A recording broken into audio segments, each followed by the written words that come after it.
Claudia, buenas tardes.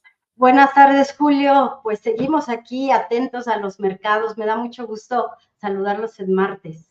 Gracias, igualmente, Claudia. La verdad es que, pues, comenzó temprano todo con la presencia, la participación del secretario de Hacienda, Rogelio Ramírez de la O, en medio de versiones de que hay presiones, preocupaciones de inversionistas y que podría darse algún tipo de bamboleo, de vaivenes en la paridad, en la Bolsa Mexicana de Valores. ¿Cómo vas viendo todo? Por eso recurrimos y te pedimos que estés con nosotros hoy, Claudia. Sí, Julio, mira, hoy en la mañana a las 7 en punto se tenía prevista esta conversación privada con inversionistas, con analistas, con tesorerías de los mercados financieros y de valores del secretario de Hacienda, Rogelio Ramírez de la O. Algo pasó con el sistema que te permite acceder a estas llamadas conference call, en donde muchos salieron porque o no se estaban registrando bien. Total que algo pasó y esto sirvió para alimentar pues más especulaciones, Julio. Inmediatamente salieron en las redes sociales algunos analistas a decir que los habían sacado de la conferencia, que había terminado sin que Rogelio Ramírez de la O dijera algo. Y te lo cuento a nivel de anécdota, pero también para demostrar que cualquier cosa se usa para alimentar especulaciones. A las 7:30, 7:35, el secretario de Hacienda, Rogelio Ramírez de la O, leyó un mensaje, no permitió preguntas, con 5 puntos. Habló primero que el encargado ahora del equipo de transición, Juan Ramón de la Fuente, lo acompañaba. Él también dijo que había aceptado por tiempo indefinido permanecer al frente de la Secretaría de Hacienda. Todo hace prever, Julio, amigos y amigas de Astillero, que se va también a ratificar al subsecretario Gabriel Llorio, que ha hecho un gran trabajo. Juan Ramón de la Fuente estará atento de todas las preguntas que tengan los inversionistas, los representantes de los mercados financieros, y básicamente, además de que calmó mucho que no solamente se fuera a quedar el secretario de Hacienda hasta que se presentara el presupuesto, sino que este indefinido calmó mucho a quienes estaban inquietos. Después dijo que va a respetar la autonomía del Banco de México como lo ha hecho hasta ahora, que respecto a Pemex, en colaboración con el Congreso y cuidando los recursos públicos, van a seguir apoyándolo, que va a seguir como hasta ahora la Secretaría de Hacienda reduciendo la deuda respecto del PIB y que sobre todo van a mantener la prudencia y van a mantener la comunicación con los mercados financieros. La crítica, Julio, pues hasta aquí el reporte de lo que dijo Ramírez de la O, fue que no dijo nada, que se esperaba que dijera más sobre el Poder Judicial, sobre las reformas constitucionales, pero quienes conocen cómo se manejan los mercados financieros nos explicaban que Rogelio Ramírez de la O dijo básicamente lo que tenía que decir. Prudencia, que se queda, que sigue apoyando al gobierno y que no hay razones fundamentales, Julio, para que se esté presentando este embate. Sigue en el mercado de cambios. Déjame decirte que estamos viendo, ya se tranquilizó un poco, pero está en niveles de 17.87. La Bolsa Mexicana de Valores está reduciendo la recuperación a 2.77. Tuvo una recuperación en los primeros minutos superior al 3%, pero sigue en terreno positivo, Julio. Vaya, Claudia. Ahora, hay quienes dicen que hay factores internacionales en esta volatilidad de mercados y de paridad cambiaria en México, pero otros señalan que es la preocupación que tienen estos inversionistas y capitalistas respecto a lo que puede suceder en un país como México cuando la próxima conformación de las cámaras le puede permitir, parece un hecho ya real, el hecho de que pueda contar con la capacidad legislativa para modificar lo que quiera y ello implicando una serie de reformas que ya se hablaron en el plan C, reformas de diversa índole y luego versiones también, Claudia, de que si se pretendería eh, cobrar un impuesto o establecer algún tipo de cobro por ganancias bancarias, entre otras de las versiones que hay, Claudia.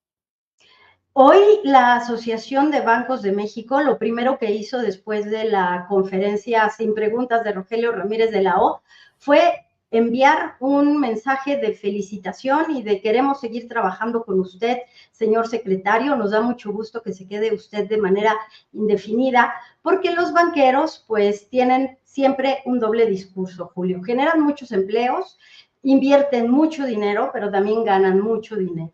Estábamos viendo en la revista Fortuna, Julio, que tienen, por ejemplo, posiciones de 18.30 a la venta en bursa, Banorte en 18.25, el más agresivo es Bank of America, que tiene 18.93, Citibanamex 18.40 y CI Banco, que está en niveles de 16.91, tanto a la compra como a la venta, porque CI Banco es pues un participante muy importante en materia. No, CI Banco, te lo corrijo, sí, 16.91 y BBVA en 18.18. ¿Qué quiero decir con esto, Julio?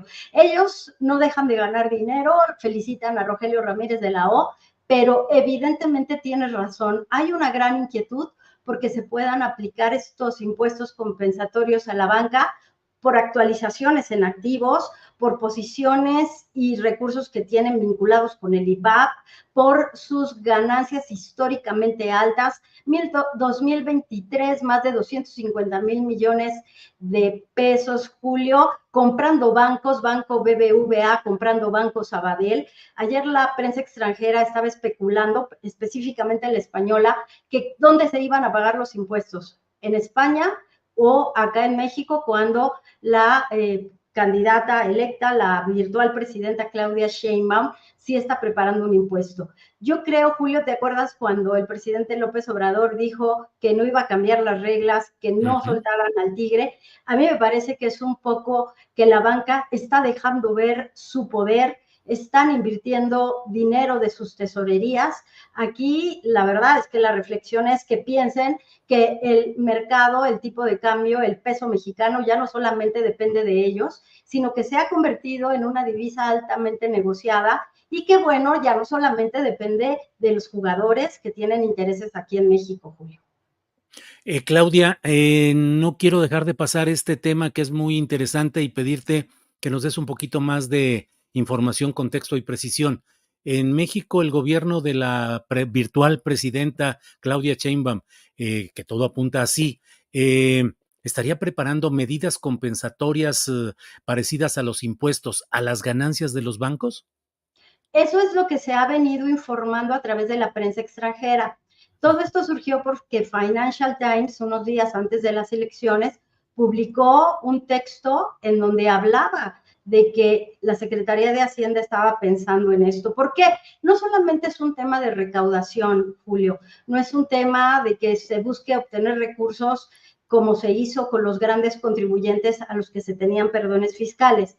Es que la banca sobre todo, la que tiene capital BBVA, la que tiene capital estadounidense, la que tiene capital canadiense, no termina de prestar dinero a las pequeñas, medianas empresas. Incluso las garantías que obtuvieron durante la pandemia, Julio, se llegaron a prestar a algunas empresas grandes y eso molestó mucho a la Secretaría de Hacienda. Es decir, no solamente es te aplico impuestos compensatorios para ganar dinero y dedicarlo a impuestos y a obras, sino que necesitamos que inviertas tu dinero y que lo dirijas a créditos, porque la relocalización de cadenas productivas necesita que pequeñas y medianas empresas se integren, Julio. Entonces, bueno, que se sienten a platicar, que se sienten a negociar, no quieres más impuestos, entonces finalmente da créditos. El presidente de la Asociación de Bancos de México, Julio Carranza, dijo en Acapulco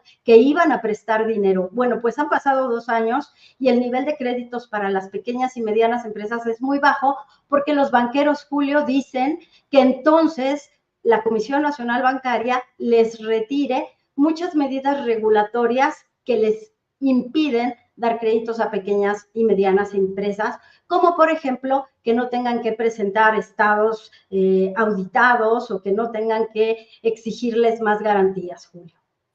Claudia, la figura de Rogelio Ramírez de la O es un personaje que desde siempre estuvo en la órbita de Andrés Manuel López Obrador como el personaje que podría encargarse de la hacienda pública, un personaje conocido internacionalmente. Luego puede haber expertos en el ámbito de la 4T, conocedores, profundos, eficaces, pero que no tienen reconocimiento internacional, pues porque así se van dando las cosas. Y en este caso, Ramírez de la O está en el conocimiento y la relación con el ámbito superior de la banca y las finanzas y los negocios internacionales. No entró en la primera etapa y se habló mucho de que Ramírez de la O no aceptaba porque tenía, si no ciertas condiciones, sí ciertos requerimientos que él deseaba tener para poder operar adecuadamente, y si no se cumplían, no entró, entró hasta más adelante, luego de una serie de relevos y demás. Te digo todo esto porque ¿cuáles son los méritos o las prendas para que Ramírez de la O logre suavizar o tranquilizar un poco este ambiente y para que se vaya a convertir en un funcionario transeccional del segundo tramo del presidente López Obrador y luego de pues una continuidad indefinida con Claudia Sheinbaum? Claudia. Julio, cuando se hablaba de que el presidente López Obrador era un peligro para México en la primera parte de esta campaña de desprestigio, y que en esa época, después de que él se esforzó mucho en convencer a personajes como Alfonso Romo de que no era un peligro para los capitales, la integración de Rogelio Ramírez de la O en lo que fue, ¿te acuerdas?, aquel gobierno legítimo, y que Sí. después, bueno, él se fue porque estaba ya un poco agotado de haber estado en la primera campaña, estar apoyando a López Obrador, y cuando llega el gobierno legítimo se va y aparentemente se recluye o se refugia en economía aplicada, el canal, que es su consultoría, que era una consultoría que asesoraba a grandes fondos de inversión, a inversionistas privados, a inversionistas de bancos, casas de bolsa. El reconocimiento que tenía Rogelio Ramírez de la O desde la época de Carlos Salinas de Gortari era impresionante entre la gran banca y los grandes fondos. Cuando el presidente López Obrador lo invita, los analistas y los empresarios se tranquilizan mucho. Siempre el nombre de Rogelio Ramírez de la O ha estado desde el Proyecto de Nación, este libro verde que fue muy leído para entender a López Obrador, ha estado vinculado con esta moderación y con este entendimiento de los mercados financieros. Ahí López Obrador, Julio, entendió que no podía estar sujeto al déficit en las finanzas públicas. Es decir, él entendió, y creo que ahí hubo una gran compenetración con Rogelio Ramírez de la O, que debía cuidar el nivel de déficit en el presupuesto. ¿Por qué? Porque los shocks externos siempre le habían pegado mucho a los proyectos políticos, y hoy lo vemos, están apostando porque el tipo de cambio se desfonde, porque eso es un shock cuando no está justificado. El hecho de que Rogelio Ramírez de la O haya aceptado quedarse de manera indefinida, que Gabriel Llorio y su equipo, que tiene un grupo de expertas en el manejo de la deuda, se queden, da muy buena señal, Julio, y se calmó y se tranquilizó el mercado.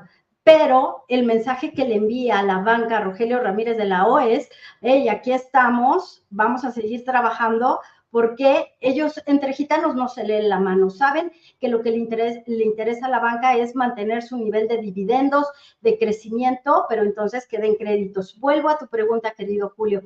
Rogelio Ramírez de la O, cuando aceptó llegar a la Secretaría de Hacienda, aceptó porque se le iba a permitir hacer una depuración también de las estrategias para Pemex. Y este fue uno de los puntos que manejó hoy. Vamos a seguir apuntalando Pemex, pero con cautela, con disciplina y tomando en cuenta el mejor uso de los dineros públicos, Julio, que es una de las cosas que les preocupa a las calificadoras. Y no se ha dicho, pero se ha venido reduciendo la deuda en dólares. Así que este embate contra el tipo de cambio lo tenía previsto seguramente Rogelio Ramírez de la O, y van a estar ahí, va a haber más información, pero bueno, hay que aguantar este embate del dólar. Y lo que decías, Julio, el presidente López Obrador también dijo que eran factores externos. Acaban de bajar la calificación a Francia. Hay mucha presión por el tema del déficit, y pegarle al tipo de cambio, pues trata un poco de llevar este mensaje, Julio, pero está Rogelio Ramírez de la O, que es una garantía. Entonces, bueno, pues vamos a ver cómo se integra con Juan Ramón de la Fuente.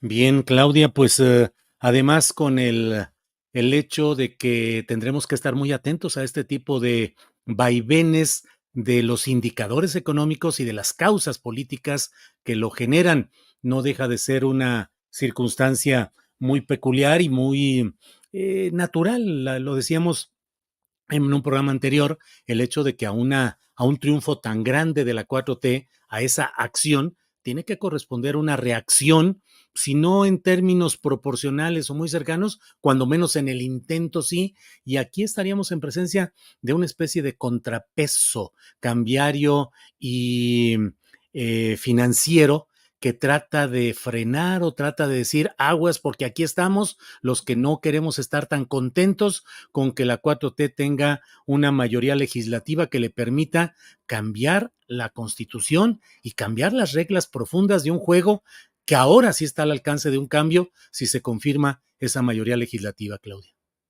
Así es, querido Julio. Y bueno, también los poderes económicos están muy ciertos de que cualquier cosa que hagan les puede representar pérdidas. Para muestra un botón, en 2020, cuando muchos bancos, por ejemplo Banco Azteca, se dedicaron a acumular dólares, bueno, al final tenían en las bodegas y en la bóveda muchos dólares que después bajaron y perdieron mucho dinero, Julio. Entonces, bueno, pues estamos frente a lo que platicábamos ayer, querido Julio, este encuentro de fuerzas, pero que debe dirigirse a que este país siga creciendo y siga avanzando, querido Julio. Bueno, pues como siempre, muy agradecidos de poder contar con tu opinión, con tu punto de vista, con los datos, con la información que nos compartes, Claudia. Así es que muchas gracias y seguimos adelante a reserva de lo que desees agregar, Claudia, que además hoy tienes programa a las 8 de la noche. Sí, vamos a platicar con Renata Turren, Julio, que es un tema que a nosotros nos interesa mucho, que cómo estos diálogos por la transformación van a desembocar en políticas públicas. Ese tema que tenemos de cómo recuperar las instituciones, las mejores, las más eficientes, que para nosotros es muy importante. Renata Turren nos platica hoy en Economía Social, 8 de la noche. Muy bien, muchas gracias, Claudia Villegas, directora de la revista Fortuna. Seguimos adelante y a ver cómo siguen las cosas, Claudia. Gracias. Seguimos al pendiente, Julio. Un abrazo. Gracias.